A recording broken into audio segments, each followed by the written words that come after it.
এই ছেলেটি একটি পুরানো কুয়ার পানি পান করে। অবশিষ্ট কিছু পানি একটি মরা আঙ্গুর গাছের দিকে ছুঁড়ে মারে। সাথে সাথে অলৌকিকভাবে মরা আঙ্গুর গাছটি জীবিত হয়ে যায় এবং প্রচুর আঙ্গুর ধরতে শুরু করে। ঠিক তখনই হঠাৎ ছেলেটির বুকে প্রচন্ড ব্যথা শুরু হয়। অদ্ভুত এক সাদা আস্তর তাকে পুরো শরীর পেঁচিয়ে ফেলে। সে নিজেকে সবটুকু শক্তি দিয়ে আস্তর থেকে বের করে আসে। এরপর সে পরীক্ষা করার জন্য একটি বড় পাথর হাতে তুলে, কিন্তু পাথরটি একদম তুলার মতো মনে হলো। তখন ছেলেটি চিন্তা করলো হয়তো এই কুয়ার পানিতে কোনো জাদু আছে। পরের দিন সকালে সে গিয়ে দেখে আঙ্গুর গাছে আরো অনেক আঙ্গুর ধরেছে। ছেলেটি একটি আঙ্গুর মুখে দিতেই তার কাছে সবকিছু অসাধারণ মনে হতে লাগলো। সে চিন্তা করলো এই আঙ্গুরগুলো বাজারে নিয়ে বিক্রি করবে।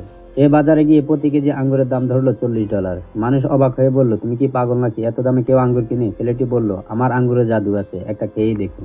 এক লোক একটি আঙ্গুর খেয়ে পরীর মতো হালকা হয়ে অসাধারণ অনুভব করতে লাগলো। পরে আরেকজন একই অবস্থা হলো। মুহূর্তের মধ্যে ভিড় জমে গেল, সব আঙ্গুর বিক্রি হয়ে গেল। সে আঙ্গুর থেকে 1 কেজি আঙ্গুর কিনে নিয়ে যায় এক কোটিপতির অ্যাসিস্ট্যান্ট। কোটিপতি লোকটি আঙ্গুর খেয়ে এতটা মুগ্ধ হয়ে যান, তার অ্যাসিস্ট্যান্টকে বলল, যাও